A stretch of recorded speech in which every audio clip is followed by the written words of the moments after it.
Hey everybody, this is GGB co-host Peppers. We're going to be talking about the Browns-Jaguars game. I actually thought it was pretty interesting, so let's get straight into it. Winners. Let's start out with some winners.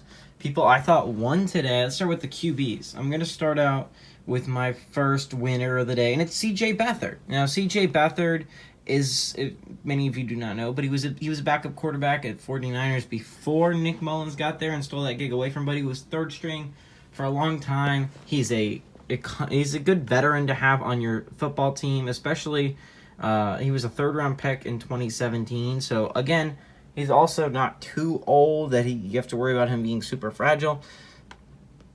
But C.J. Beathard was fighting. Like, he had to make a serious case that they should keep three quarterbacks and not just rock with Trevor Lawrence and Gardner Minshew.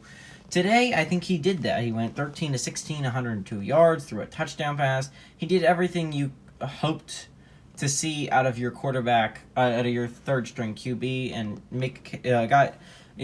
you saw everything you needed to make for a guy trying to make his case to make a roster. Now, the person I think I was most surprised with today was Kyle Lauletta, the QB for the Browns. Many of you know that they weren't going to play Baker Mayfield, so it was really only two QB. There's only two other QBs on the roster, and that's Case Keenum and Kyle Lauletta. And Case Keenum played for, I think, the first half, or at least the first quarter. And then Kyle Lauletta came in and he went 19 to 27, 212 yards, and threw two touchdown passes. He looked really good. Yeah, I'm not going to lie. He looked like a solid third-string QB. And just like I was saying with C.J. Beathard trying to make his case, again, Kyle Lauletta was a fourth-round pick quarterback by the New York Giants in 2018.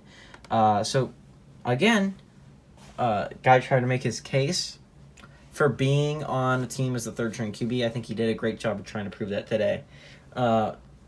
Some winners of today also in the receiving game. I'm gonna go with at least I'm gonna go with one receiver, and that's gonna be. I just gotta say Donovan Peoples-Jones. Donovan Peoples-Jones didn't play much at the beginning of the game, but he was a 6th-round pick last year. A lot of people forget that, but Donovan Peoples-Jones showed out for the Browns last year, and I was interested to see because right now in the Cleveland depth chart, they have obviously OBJ and Jarvis Landry listed ahead of him, but also have Rashard Higgins listed ahead of Donovan Peoples-Jones. I found that interesting. But Donovan Peoples-Jones really did look good in this game. He only had 3 catches, but they did catch for 26 yards. He made every target. He had only 3 targets. He caught all of them. So in my opinion, one of the winners of the day is Donovan Peoples-Jones. He showed that he can step up again if a wide receiver goes down for the Browns. Now let's keep going down the list. And a player I was really surprised, I wasn't surprised with, more like I was excited to see him play, and he really looked solid, in Jeremiah Owusu-Koramoah. He had 8 total tackles, 7 solo tackles, a sack, 3 tackles for loss, a quarterback hit. I mean, he looked good. I don't know how else to put that. He looked really solid. He looked like a player that I thought shouldn't have gone in the second round. I thought he was a first-round talent. He slipped to the second round. The Browns got a steal, I thought.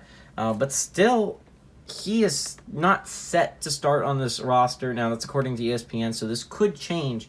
But right now, the starters should be Mack Wilson, Anthony Walker, and Sione Takitaki. Now, there's none of those players, I think, are like so entrenched in the starting job that you can't dislodge them. I think you could easily beat out some of these players for the starting gig, especially Sione Takitaki, who I'm just not that impressed with so far in his career. But, in my opinion, Jeremiah Owusu-Koramoah came out and showed everything you wanted to see out of the second-round rookie.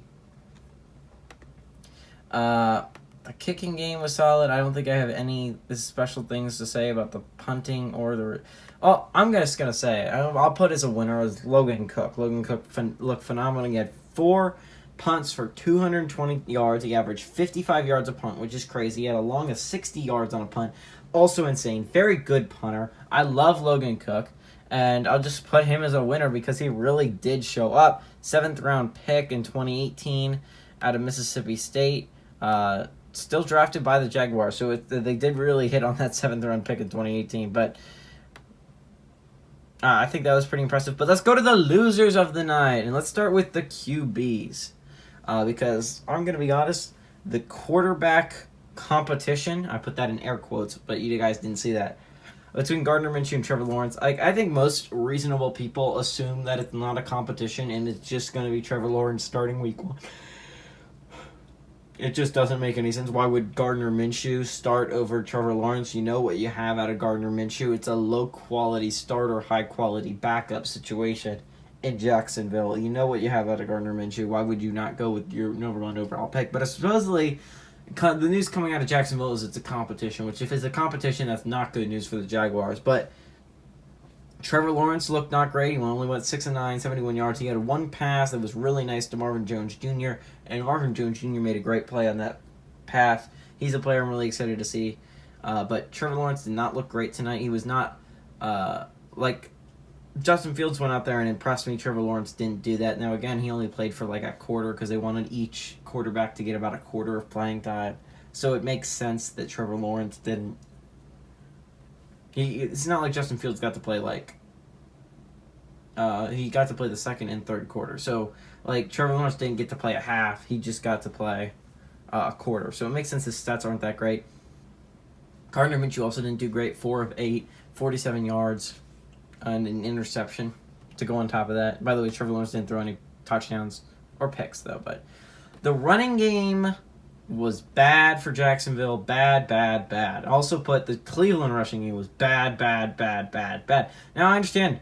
You limited James Robinson's snap count. You limited Travis Etienne's snap count. Again, Travis Etienne only had 1 carry for 2 yards. James Robinson only had 3 carries for 13 yards. And let's be honest, Carlo Hyde, the third string back on the team, he only had 2 carries for 4 yards. So, like, they were limiting the snaps of the players they think they're going to use in the actual regular season. They don't have to prove anything all that much.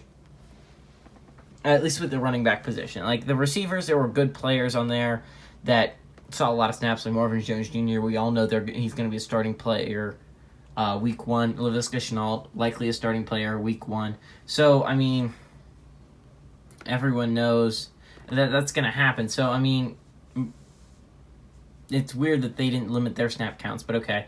The running game was bad. It was bad for the Jacksonville Jaguars. Dare Ogunbowale, he had 8 carries for 24 yards. If you don't know who that is, he was the third string back. Actually, he was the backup last year in Jacksonville. He was an undrafted player out of Wisconsin. This is his 3rd season in the NFL. Again, not high quality. He's not a great player. So I thought if you're a Jacksonville fan, you were kind of hoping to see maybe a guy step up for that number 4 spot. But as it sits right now, you have 3 quality backs on the team. But the problem also for Cleveland, and they have the same problem, kind of, is they have 2 high-quality backs in Nick Chubb and Kareem Hunt. Everyone knows that. Dearness Johnson, though, and Demetric Felton were players that should have gotten a lot of playing time, and they didn't really shine in this game. So, again, that's not great for them. They're big losers tonight. It was not a good game in the run game, and really, I'll put a loser, not because he's going to lose his job or anything, but Josh Lambo did miss his only field goal attempted, so there is that. He went 0 for 1 on the field goals. But hey, everybody, I hope you guys enjoyed my winners and losers for this game. I hope you guys enjoyed it. I'm going to just say, hey, everybody, this is GGB, Colas Peppers. Don't forget to like and subscribe, and adios, amigos.